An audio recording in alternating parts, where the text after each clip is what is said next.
This is Red Apple on the Red and Tape blog, coming to another edition of Movie Reviews and Observations, number 110.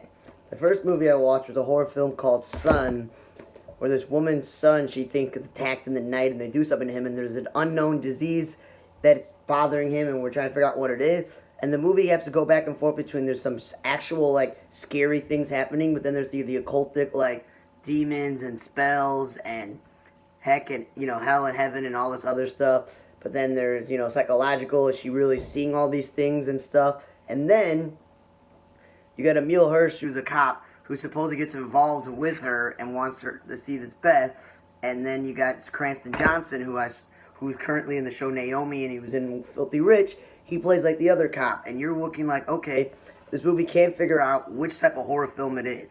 Is it psychological? Is it scary stuff? Or is it mythological with that sort of science fiction in a way?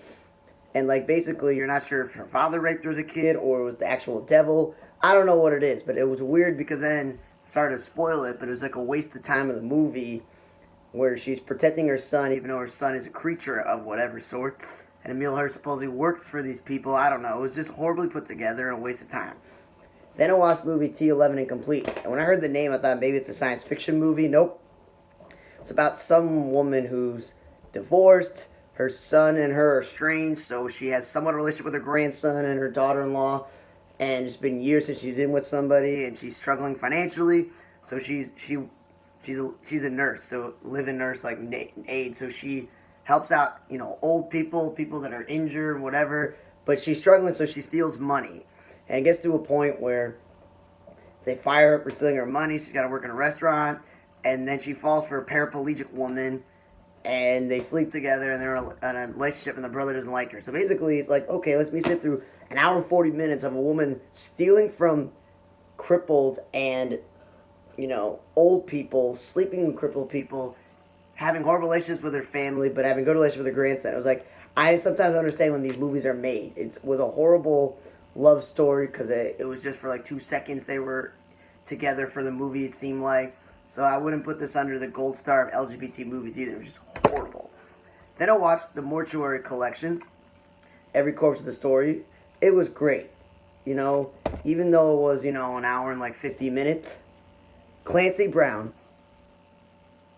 did this amazing job with all this makeup, basically telling stories. He works at a mortuary, so he's, taking care of embalming the bodies, cremating them, and he knows the story of every dead person that's in there. And he's telling all these stories, and some of them are intertwined together, like in the second story, like there's a doctor. Well, he appears in another one as a doctor, and then he appears as a father in another one.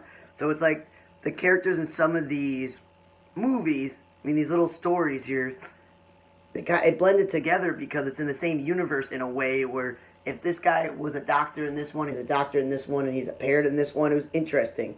And it was an interesting twist with the girl looking for a job, and then him thinking that she maybe is here for someone that died. So the way they woven the stories together, and then the plot twist, and like the storytelling, and it was actually like some scary images on the screen, disgusting sometimes images. It was definitely the great movie.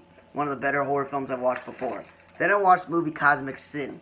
This was a movie they gave Bruce Willis a Razzie before they found out of medical condition and he retired. And they're like, hey, we're going to give it back to you.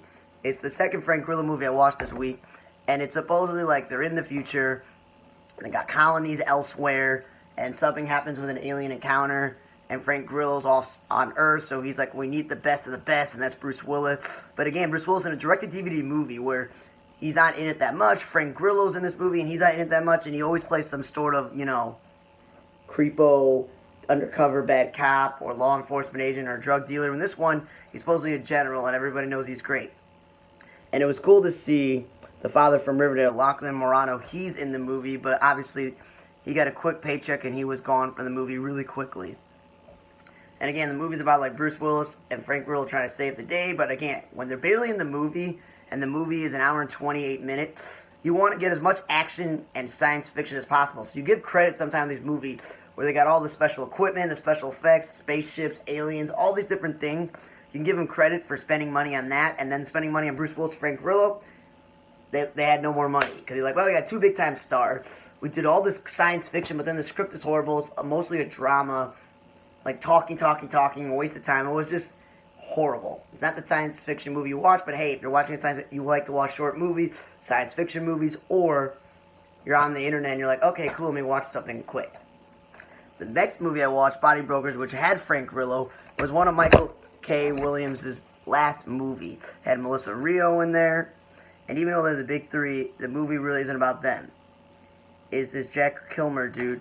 So basically, it tells you a story of how there's like a Ponzi scheme of like in Los Angeles more than anywhere else, where you got all these drug rehab centers, and they make all this money on billing people, and then people just keep coming back, etc., etc. You should watch the movie because Frank Grillo really, obviously they wrote the script, but he really breaks it down, describing the money and the whole business. Basically, he runs one of these companies, and Michael K. Williams is one of the recruiters. So he goes to Columbus, Ohio, and he recruits these drug addicts to go, and one of them, goes through the program, and he then works for him doing what he does, recruiting people, getting the money and stuff. So, like, they did a good job of explaining this multi-billion-dollar drug and alcohol treatment frauds thing, where you get the addicts and the dealers, all of these people come together, and that's why they call it body brokers, get bodies in the bed, make money.